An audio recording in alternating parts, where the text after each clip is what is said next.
Hey Rick, how you doing, man? Hey Dennis, good to see you. Another beautiful day in Ocala, Florida. Yes it is, isn't it? And it's a Caddy day. It is a Cadillac day, top of the line. Top of the line. Top shelf. This is a 63, right? 1963, Series 62. Series 62, and then this massive Coupe deVille 1971. Very different cars, 8 years difference. 8 years difference between them, but holy cow, was Cadillac moving fast. Night and day. Yeah. So let's start at 63. Yeah. This is a monster. When I think Caddy, this is almost what comes to mind. This kind of Caddy. Long, low, some fins in the back. Yes. It's sort of the quintessential Caddy. It really is, it really is. I've always had an affinity for these cars, even from when I was a kid. Not that when I was a kid I was, you know, craving a 1963 Cadillac, but we had one in the neighborhood, belonged to a doctor. It was turquoise metallic, turquoise roof, and a turquoise leather interior, and it just was impressive. Yeah. And low and long and sleek, and of course I was obsessed with the red 65 Corvette that was a couple of doors down from there. Of course you were. But this car always impressed me.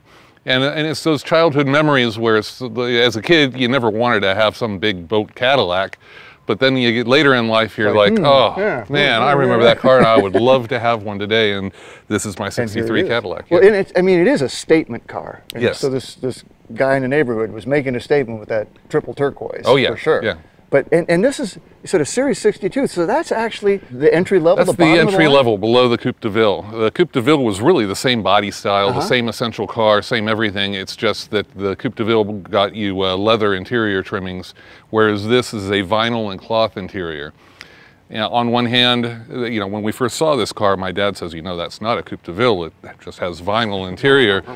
But I said, but the interior is new, you know, and because the vinyl is much more durable than the leather.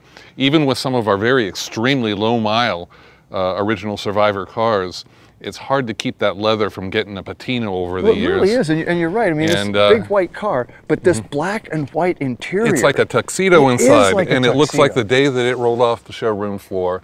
I thought you'd redone it because it does look that crisp. Yeah, yeah, yeah. So it's a Series 62, so all that vinyl is just durable as heck and looks just like new today. And yeah, I've actually driven and enjoyed this car and taken it to local shows and events. Brought the family with me, and I don't have to worry about conditioning leather or stuff cracking. It's just good to go. And there's plenty of room for the whole fam. Yes. Cold air conditioning. When I bought this car, that was the other thing. We bought it all the way up in Hershey, Pennsylvania. It was on the car corral at the swap meet. I can't remember what year. It was in the mid-90s. But I drove it the whole way back from Hershey with the AC blasting, the radio blaring, the power antenna worked, all 4 power windows worked, the seek inserts, it's got auto seek on the radio. Yeah. That worked. It was finding me AM stations the whole entire way south. Well, how far? I mean, that's a long way. That's an 800-mile drive. Oh my goodness. So this sucker has always just been it's just been a brand new Cadillac to me. Yeah, and I love the black and white steering wheel. Yeah, it's pretty much no frills on the dash. There's some nicely placed chrome. It just has a crispness and an elegance to it. Well, is that the original headliner too? Yes. Because that's also just perfect. Yeah, yeah.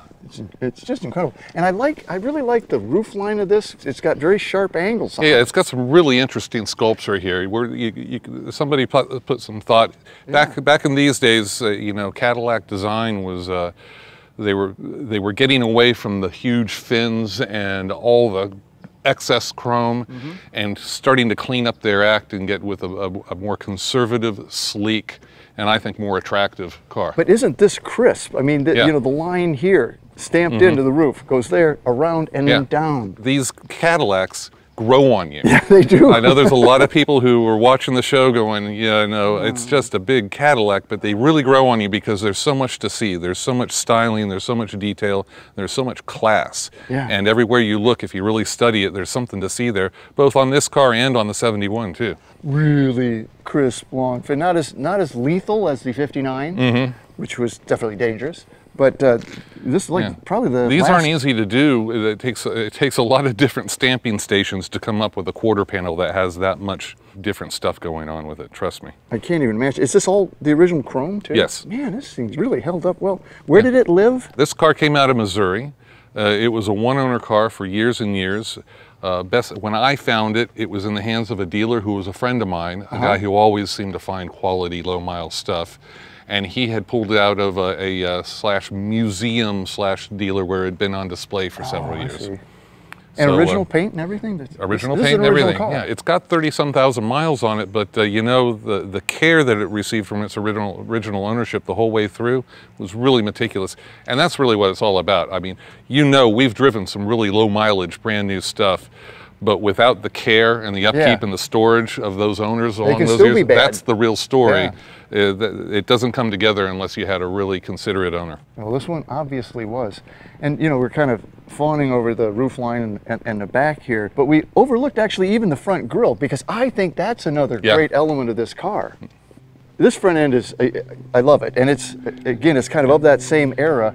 Yeah. Starting with the 59, where you have almost two grills, almost two bumpers. They thinned it down, because the 59 really did have what looked like two, but that's still really, really you've got stately. A combination of stainless molding and die-cast chrome bumpers, and then anodized aluminum.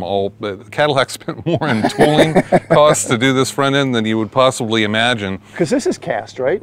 All of that? That's aluminum. Oh, that's aluminum, is it? That's my anodized goodness. aluminum. And I'll tell you what, that's another testimony to how nice this car has been kept all these years, because that always gets dull from wear, you know, and weather. That's why I thought it was cast, actually. And I love how it's like peak, peak, peak. Cadillac was renowned for spending a fortune on the front of the car that was coming at you. And there's no exception here. Spare no expense on that. The amalgam of parts here, every little different piece, I just know from reproducing parts in our business that there is just a absolute fortune in tooling and design and production work to come up with all the parts that makes this front grille assemble. And they've integrated the turn signals here. Turn signals up here on top of the fenders, in that nice stainless steel strip. Yeah, which I don't know why they still don't figure out how to do that today, because it's a nice feature. So this would have had the 390? The 390. This was the last year for the Cadillac 390. It moved to the 429 in 1964, but it still made really good power, 325 horsepower, smooth running. Great engine. Let's have a look at it. All right. I don't even know how you remember where all the hood latches are, frankly. That's all the cars you have. Well, that looks really nice. I'll tell you what, from top to bottom, this is a very well preserved car. There's no restoration or refinishing that's been done under here. You haven't even touched up the valve covers or anything? Really? No, not the fender aprons. I mean, even the original hardware is relatively clean on this car. It doesn't have, you know, usually you get a lot of surface rust and corrosion on that type of stuff. So this car has had nice, dry storage its entire life. Now, would this have been a disc brake car? It's drum brake all around. It's drum brake all around, yes. But at least dual master cylinder, by then I guess you had to have it. And you got the AC, and she blows cold. What more can you ask for? Yeah, it's a Series 62, so I don't have the leather, but other than that, it's optioned out. It's got all the good stuff on it. Yeah. And what was the horsepower designation on the 390? 325. 325. Yeah. Which was plenty to get this car around. Oh yeah, plenty to scoot the car around. And I'll tell you, this car, the way it drives, it encourages you to speed. Not so much on the twisties, mind you, but whenever I'm out on a 4-laner going to a show or anything, 60, 70, 80, and then it's still so smooth, you're like, I wonder how fast I could get going in this sucker. Probably not a good idea, but it sure feels good. Well, speaking of that, what do you say we take it out and see how she rides? Absolutely, let's do it. All right. Okay, 63. Here we go.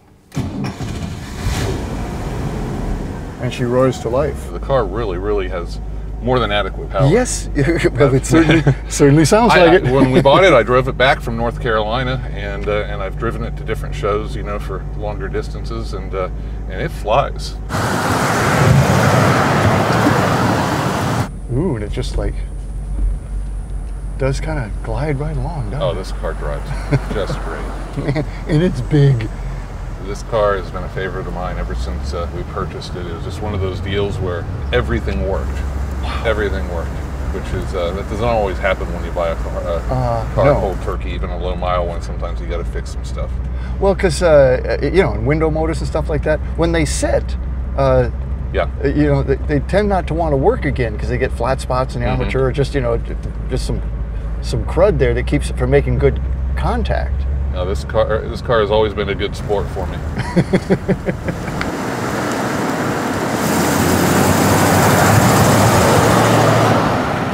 Are you guys still acquiring cars, or are you out of space? We are more or less out of space, you know, out of organized space. Yeah. You know, I could start parking cars down the aisles, and then every time I need to get one that's in the back out. I've been there, done that before. I don't want to go back to that again. Not fun. We're pretty much out of space, and just the battle of keeping everything that we've got, 214 cars, all functional and operating properly and running beautifully. It's no fun to own a lot of cars when none of them run right and all of them have issues. And if you're not keeping up on them, none of them will run right. No. They have to be run to run right. So we've already got a 2-person full-time crew of conservators trying to keep up with what I've got. It's just made it a whole lot easier for me when I'm approached with the opportunity of buying something, or when I'm out, you know, at shows or auctions thinking about buying something. I'm not nearly as motivated as I used to be, and that's an understatement, and which makes it very difficult for me to be a competitive bidder. Like I came very close to buying a Boss 351, which has been a car that I've really wanted to add to the collection for a long time. 1 year only, at right? Meekum, yes, 1 year only. It was a beautiful unrestored example. But I'm so where am I going to put it? unmotivated that once the bidding got up to a certain point, I was like, I'm out. I need another car like a hole in the head. I really like that one, but I just don't, you know, it's okay. And the same thing, it's been very, very easy to say no, to the point where I have people who approach me with stuff and they think that I'm kind of loony for not being more interested or not discussing it longer with them. And no, it's, you know, you can be sitting at the table of your favorite restaurant eating delicious food, but eventually you can't eat another bite. That's right, you're full. Yeah. So, but I'm not saying I'm done. I'm just saying it. There may still be some room for dessert. Right, you know? right. There might be room for dessert. It's going to have to be the right car, right money, right time. It's just all got to feel right. You don't let loose of many either. No. And that's kind of the problem. Well, you know, it's so hard to find the stuff you've got. You wouldn't want to let go of it because you'll never come by it again.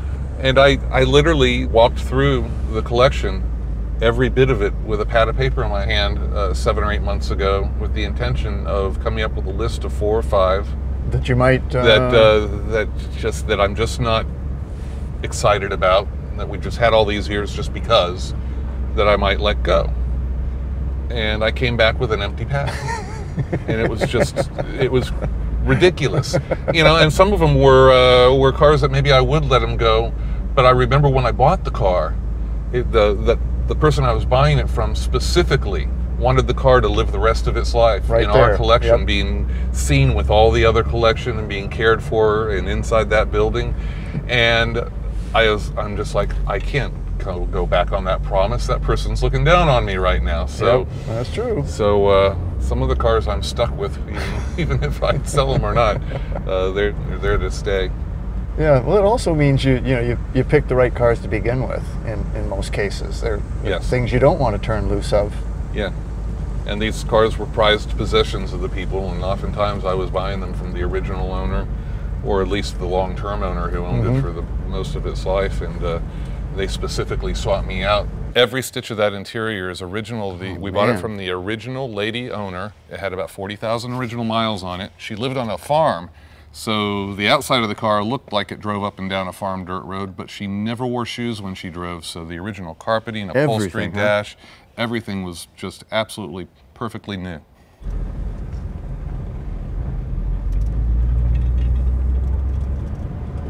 So was that 56 that you guys had one of the early Cadillacs in the collection? The earliest Cadillac in the collection is our pink 57 Coupe deVille that is an all-original survivor and was purchased new by Joyce Hall, who was the founder of Hallmark Cards. Oh, no kidding. Yeah, I think that was literally the second car that Dad bought after announcing formally in 1989 that he was going to begin, quote unquote, playing with cars. He first bought a 57 Mercury, and then the second one was that 57 Coupe deVille that he purchasased out west. In fact, I think he got that in Barrett Jackson way back in 1990, well before Barrett Jackson was as big of a thing deal, as it is today. So 89 was when this all began, kind of, the massing of... 1989, yeah. Dad walked into my office. I was working full-time doing all the purchasing for the company, and he was starting to breathe a little easier, I think. And the company was succeeding very well, and he just walks into my office and says, son, I'm going to Hershey. I'm going to take a couple of checks with me. I might come back with a car or two. I think I'm ready to play with cars again. And that was the beginning of something that we did not have any idea was going to grow into the size and scope and scale that it is. You've pulled some hardware over the years. Yeah, we've got a few trophies. I'm getting to the point where I'm going to have to rearrange everything if I'm going to fit anymore. So I'm just going to stop going to shows. Stop going to shows. There you go. Saved me a lot of work. What you're known for are these survivors, these low mileage, unrestored originals and stuff. Right. Was that what your dad kind of had in mind to begin with, or is that just, you know, it turned out that way? No, he always knew that was a good thing to have. Yeah. And that first Mercury that he bought, in fact, the Mercury and the Cadillac were both very low mile, original paint interior, unrestored cars. So I don't know, we never had a master plan for how the collection was going to look into the future. Grew organically? But I think even before we started collecting, when Dad was buying and selling cars in the 70s and 80s, if a low mileage, unrestored, nicely cared for, that's just what you would call a nice car. Mm-hmm. and a car, what Dad would say, hasn't been screwed up by somebody else yet. And a lot of restored cars have been taken apart, put back together by other people, have often been screwed up by people. So he just has always naturally tended towards that low mileage stuff, and as a result, roughly 70% of our collection is comprised of unrestored survivors. And some really eclectic stuff too. That's what I always love about coming down here. Yeah, it was about quality first. If the car wasn't of the quality to put in our collection, it really didn't matter what it was or how rare it was.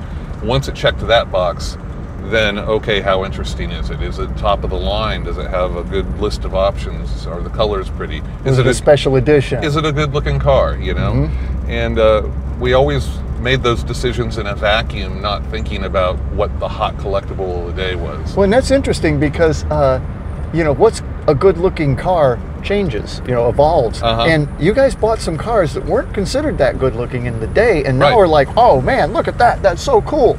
We were way out of the mainstream as collectors, because we weren't chasing after what was hot. We were kind of chasing after what was not at the time, because we're also bargain hunters too. Yeah, well. And Dad was always saying, you know, when Tri-5 Chevys, when shoebox Chevys were the hot ticket, he would always nudge me at auctions and says, you know, you can buy 3 Cadillacs for the price of that Chevy. Yes, and he's right. And he would buy those 3 Cadillacs while everybody else was fighting over that one Chevrolet. And boy, because these days, you can't really say that anymore. No. You know, Cadillacs and Oldsmobiles and Buicks have finally gotten their due.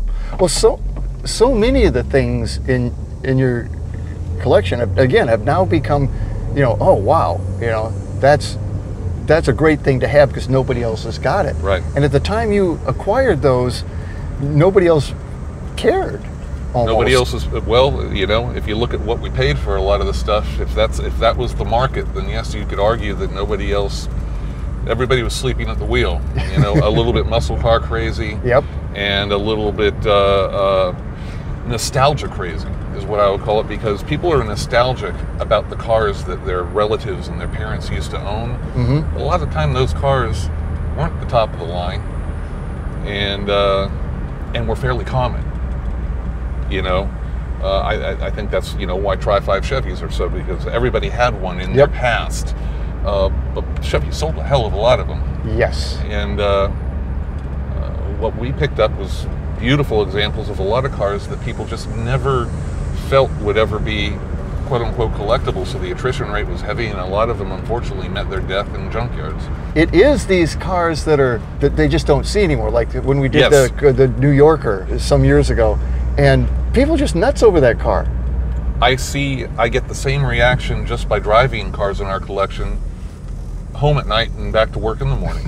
You know, at the gas station, at the grocery store. If I drive one of my 60s Mustangs, well, that's not that uncommon of a thing to see, and I don't get a whole lot of attention.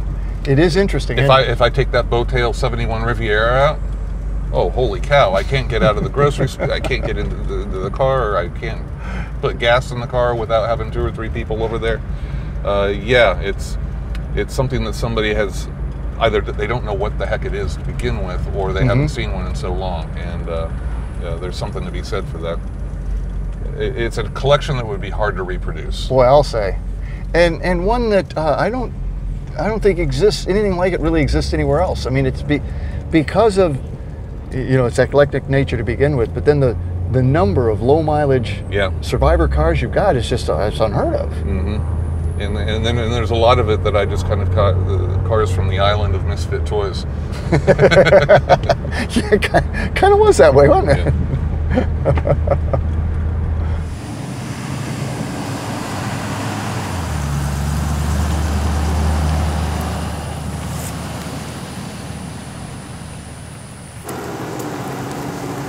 Now it's showing 32,000 miles, which for you guys is actually high mileage, but for a 63 is frankly pretty low mileage. Yes. We've driven some amazingly low mile cars. Remember when we took off in my 70 Ford pickup truck, and I think we started out with 32 original miles that day. I felt so bad. But original Survivor cars are mileage plus condition. If you don't have the condition, then I don't care what the mileage is. I just really don't care what the mileage is if the condition isn't there.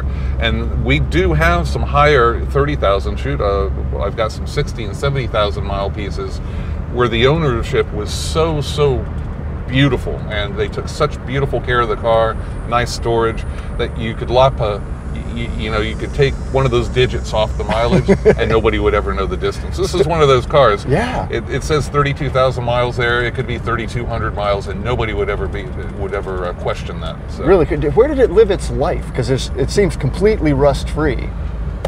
I don't know. Huh. I can try to remember. It wasn't. I can't remember. Okay. It's on the sign. It wasn't in Michigan. I'll tell you that. No, it was not in Michigan. If my memory is correct, it was some Midwestern state. Well, they sure took care of it. Missouri. Missouri. Okay. See, I never empty the glove boxes. It helps me out. Yeah. You know, I even love the black and white steering wheel. That just really sets this interior off. The whole interior is like wearing a tuxedo. It really is. Yeah. It really is. It's a black tie affair. Yeah.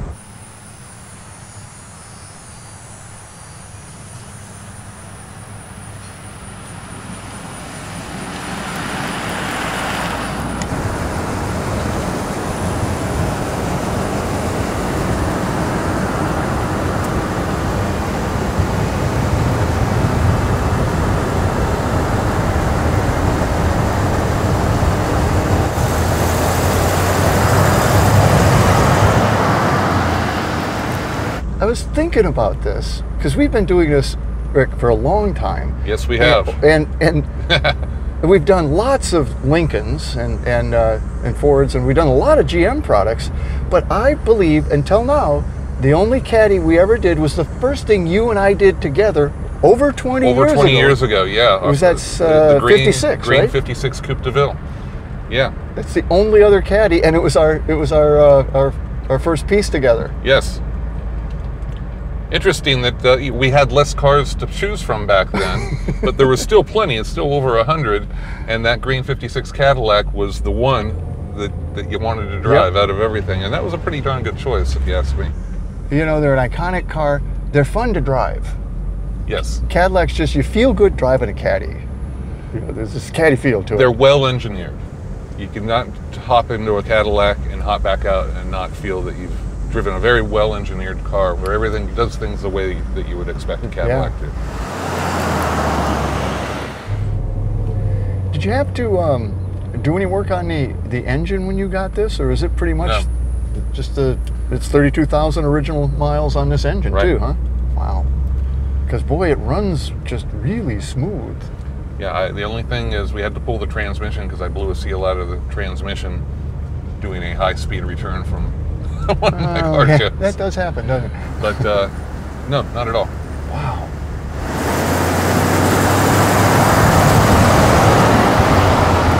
This thing really runs cool. It's, you know, and we're just kind of, it's a bit of a warm day and we're kind of loping around, but it's just staying, you know, nice and cool. It's real happy. That's another beauty of unrestored cars. It hasn't had the engine out, rebuild, board over, which really takes a whack out of the designed-in ability of the engine to maintain temperature. I don't need electric fans strapped up front. I don't need an enormous aluminum radiator. When you're dealing with the stock original stuff, you're not a hot rodder, but man, is your life easier. That's the problem with hot rods. They always break. They break much more frequently. It's really hard to beat stock. This is what it was supposed to be. Auto manufacturers paid those thousands of engineers handsomely for a reason. Yeah. And with a Caddy, it sure shows. Yes, a Cadillac. And it's the top of the GM food chain, and this is where all of the engineering investment went, which of course benefited and trickled down through the entire GM line. The General Motors chassis engineering in the 1960s, especially, and I've said this on my classic car before, was really just top grade. Their chassis guys could make a car feel like you're riding on a cloud, totally insulated, just glide over bumps and potholes, yet they don't lean sideways through the corners either. They still handle great. They still handle really nice and steer precisely, all that good stuff. I really have to take my hat off to the GM engineering that was going on in the 1960s specifically. You know, for that time, for that era, nothing drove better than one of these. Well, it's sort of the Cadillac of the line. Because again, that's almost a generic term. Well, it's the Cadillac of the whatever. It really is. It means top of the line. So this is, 63, and when I'm driving it, I feel kind of like I'm driving a 63 car, albeit a Cadillac. Yes. But that 71 is really quite a different Caddy than this, in a lot of ways. What do you say we go It is. check that one out? Let's do it. I'm into it.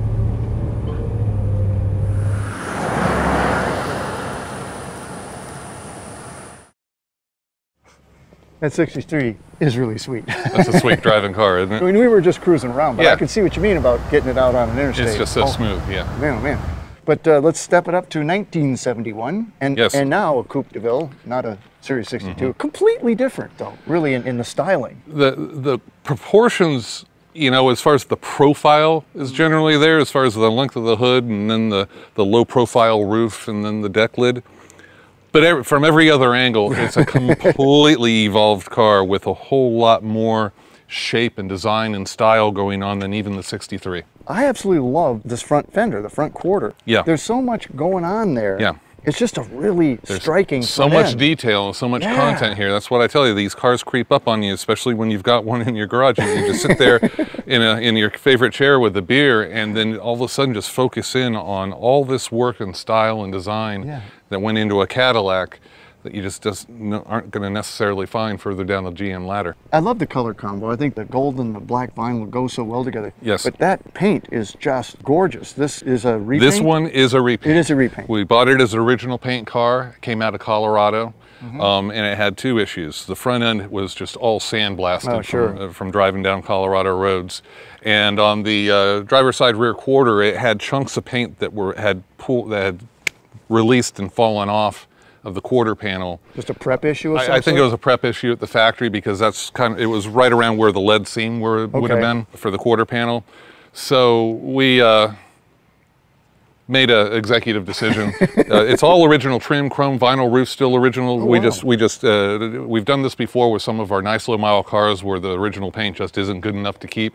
We disassembled it, sent it to one of our favorite painters, got it back, put it all back together, and it's an unrestored car. It's mechanically, the interior, everything is absolutely original on it. but it's got a fresh coat of paint. One repaint. It is stunning, and it really makes the car. Really makes the car pop. Sometimes you just got to know when to let go. Some people say, "Oh, it's only original once," and the car's got dings and dents and rust spots and everything. And it's like, you got to know when to say when, and this car has been a supermodel ever since we did that paint. Well, it was solid. You know, I mean, it was all solid. So the only thing that was like we didn't have to do any rust repair. Was the paint. Out in Colorado, you can't get anything to rust in that mountain air. No, you can't. And again, being a Coupe deVille, this would have had leather as an option for the interior, right? Yes. And this is full leather right here, and this is all the original leather. And isn't it amazing how well this leather interior has lived through the years? It just looks like brand new, I think.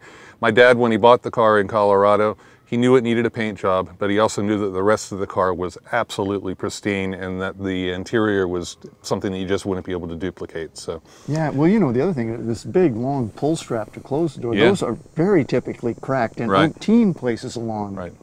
This sucker is like brand new, and these are heavy doors to heft close with those straps too, so it's a big job. And I love the more modern dash, and I totally dig that steering wheel. Isn't that steering wheel beautiful? Oh, it's gorgeous, and it's picking up the wood, the same wood grain that's on the dash and on the door trim, and then that's got a little inlaid border to it. It's a beautiful steering wheel. The interior is just super luxurious, and it's got all the accessories, cruise control, climate control, where you just set what temperature you want the air conditioning to cool the interior to, and it goes to that.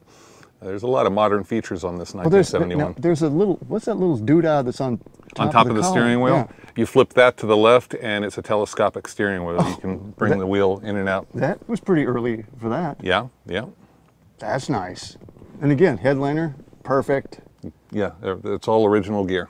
That's the way we like them, you know, because especially with the interiors, it's hard to redo it and not make it so it looks that it's been redone. Yeah, and there's no nicks, no scratches, no anything. That is just beautiful leather, and I can't believe that you're able to do such a great paint job and never have to pull the vinyl top off. Yes. That's the original top. Right? Yes, that's some artistry in masking.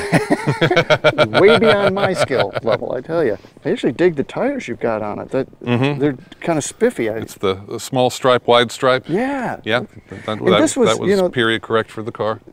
This, I think, launched kind of, even today's Cadillac obsession with these right here. It's just gotten bigger and bigger and bigger. Huge vertical taillights. And it's beautiful how it buttresses out here. And this, a lot of neat shape. I think that this right here reminds me of the shape of the deck lid on the 67 Eldorado. It does, doesn't it? Yeah, it's got a real Eldo feel there. Yeah. And then, like you were saying, the kind of the pontoons, and over here, it's just, it's subtle, but it's there. The rear three-quarter shot of this car is the prettiest of the, I think. Right here where I'm standing is just, it's just drop dead gorgeous on and these it's a cars. block long. Yeah. It's really huge. So 472, pretty big engine. What do you say we have a look at it? Let's take a look. Another really big hood. Big engine, tiny air cleaner. that is a surprisingly small air cleaner on that. I wonder if that was just to get it to close. There's no clearance. No, there's not a whole lot of clearance, especially with the insulation pad there. But and it breathes okay? I'm actually shocked at that. That is really small. Well, I'm not an engineer, That's what it came with, and she runs good. It works just fine. It runs good. It doesn't seem to be lacking for power any. So, and again, you can just see that we haven't made any attempts to restore or even really clean under here. Quite honestly, I could spend a little time with the pressure washer and make things a little better under here. But it's preserved, and it lives in an air-conditioned collection in our building. So, nothing's going to go backwards. There's nothing but preservation going on here. Boy, and there's a lot of. It's a really wild routing on the radiator hose, down right over the compressor, I guess. That's the AC compressor. Wow, that is really strange. It's a long way to go for a radiator hose. that was a long walk, let me tell you. It's packed in there, but it's not as tight as I would have expected. And in fact, I would have almost expected this block to look bigger at a 472, but it doesn't really. No. Nice fit. I don't know if it's because the engine is smaller or the engine compartment is absolutely enormous. Could be. You could put a Chrysler Hemi in there. So. And this one just runs like $1 million too, right? Yes. Well, it just runs out smooth and drives great. It drives 8 years newer than the 63. Not taking away from the 63, but you're really going to dig this. Well, let's test that theory out. All right. Very different look, even. Oh yes, the whole interior is transformed from the 60s Cadillac look.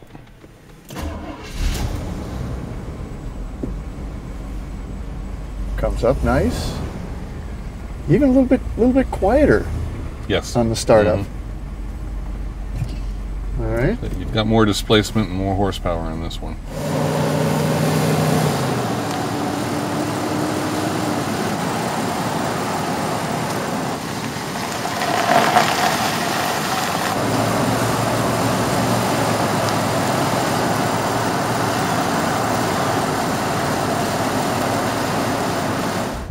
This was a Colorado car, but yes. How did your dad come to know of it? That's a good question. That was back in the days of the print versions of the Auto Trader magazines, and I know that he would pick up those, and those were statewide, you know, antique and collector Auto Traders. I'm gonna make you a bet he spied it in that. He's got a good eye. Yes. Yeah, he knows how to read the tea leaves when he's reading an ad. Yeah, I remember he used to get Hemmings Motor News, you know, religiously every month, and he always paid extra to get the first class delivery because the early bird gets the good cars in Hemmings back then. So true. All pre-internet. Yep. So he would get a Hemmings in the mail, and that evening he would sit down and literally go through it cover to cover. Because back then, Hemmings was classified ads cover to cover. Yeah. It wasn't a whole bunch of editorial and articles and then, you know, a few, because so much has been lost to the internet now. And I remember he would dog ear a page that had something that he was interested on it, and then he would circle the ad with a blue pen or a red pen.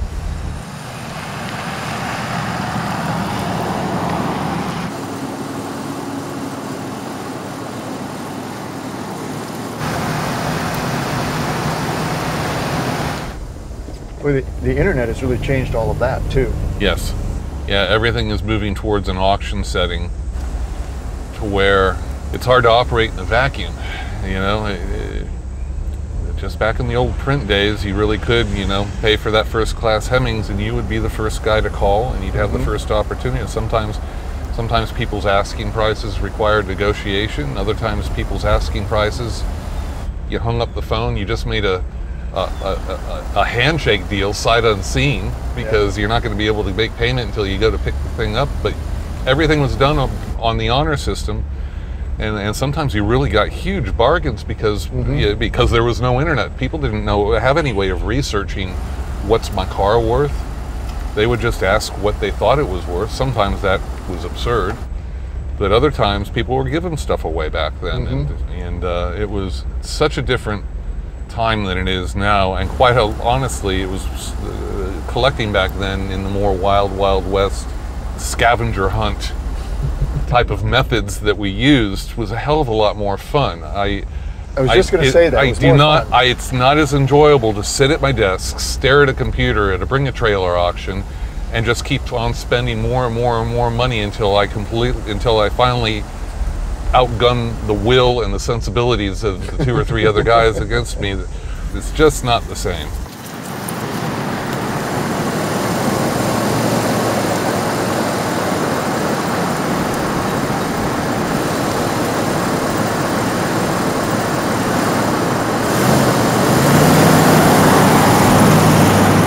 I do still enjoy going to the large swap meets that have large car corrals, because the large car corral environment is much more old school and much more that I can relate to as well. You can see it, you can talk to it, you're kind of talking one-on-one with the owner. Yeah, and then you can shake his hand and say, sold. Yep. And there you are without 3 or 4 other guys behind your back going, no, I'll give you another 500 on top of that.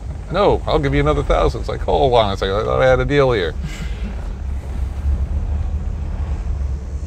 Well, you know, I guess you're just fortunate you have over 200 cars already, you know, so. Yes. It's not the end of the world if I don't bag another one. Right. So, right.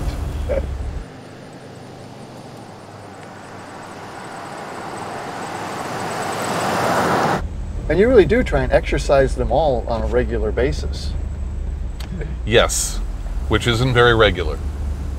Simply by the number of cars, which is another reason that that we're really slowing down on trying to roll more stuff into the collection. It's, I do enjoy driving the old cars. I enjoy the variety, especially in weather like we've got today. Holy cow! It's perfect. And I take great pride in the cars in our collection actually do run, drive, operate as they should, as they would have as new cars. You have 2 guys on staff.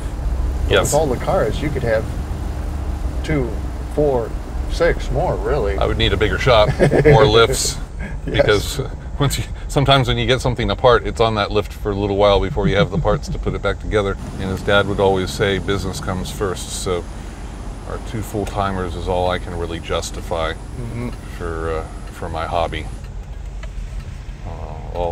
Everything else gets focused towards it's your dad's fault. Yes, it is. It is completely 100% his fault. Yes, it is. I had nothing to do with it.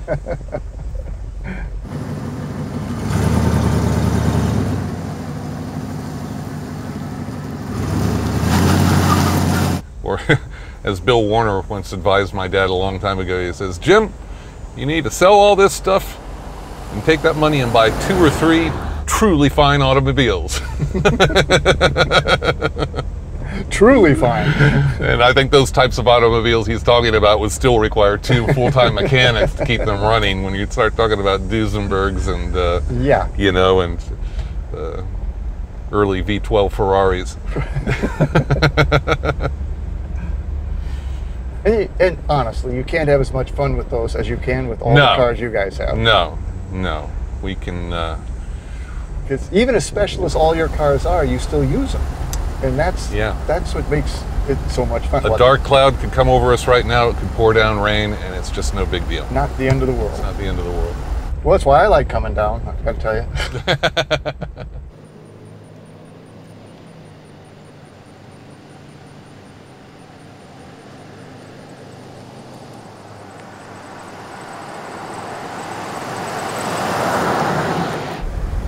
Well, I have to say, this is a smoother car, actually, than the 63. And it seems, oddly enough, it seems even bigger. It drives heavier, but steering's still fantastic. GM just had great steering. This is a 1971, and this is the benefit of the evolution and progress that General Motors was making. Ride isolation and quietness and comfort. It's a more comfortable car to be in. It is. In the 60, the seats support you better. I was bragging on the chassis engineering in the 1963 that General Motors, all the General Motors products in my collection, I feel in the 1960s that they were just so well engineered. And this is a 1971 Cadillac that benefits from all of the progress and the continued development that GM made all through the 60s. We could drive anything from the 1970s, any of those big 70s boats that were all detuned, all had less than 200 horsepower, but the ride and the handling and the way they drive, fantastic, supreme, because then now we had radial tires too to put them on.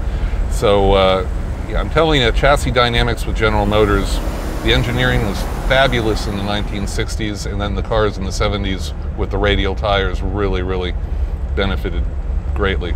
Now, the 63 felt like it was still riding on bias ply. Is that true? Yes, it is.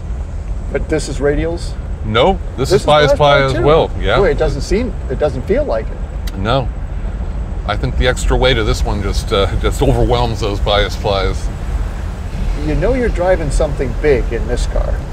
But it's smooth, it's quiet, and it comes around the corner. It's just great. And you look good in it too. Yes, we're getting a little bit more gangster era with this Cadillac. This is something that James Caan would have driven, you know. Yep.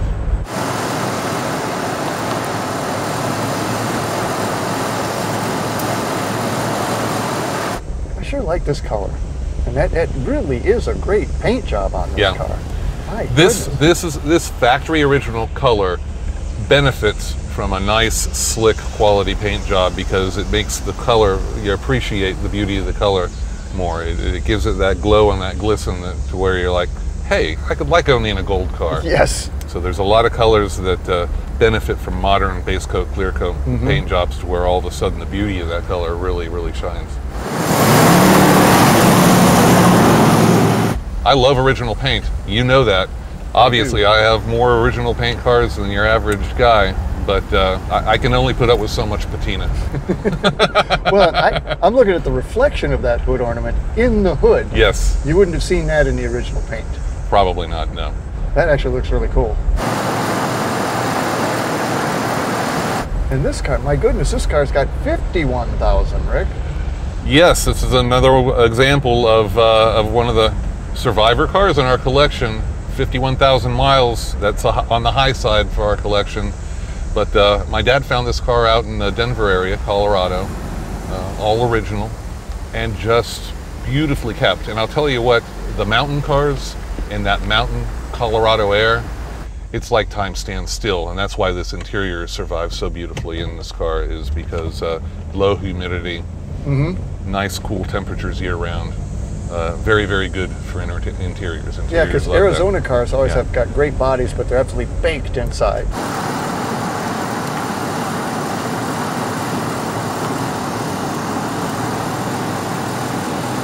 Yeah, this is cruising in style for sure. It's a less stodgy styling than the 63 and a more sporty type styling, I think, for a big, huge Coupe deVille Cadillac. It's still a big, huge Coupe. All things relative. Well, you know, if I had to, I like them both. I love them both. But if I had to pick, I think I'd go with the 71, Rick. I really like this baby. This one around town, yes. We really never got out on the highway, but the 63 is really a joy to put all the windows down and do 70, 80 miles per hour down the highway. So that's kind of where I sit with them. Like I say, I'd take either one.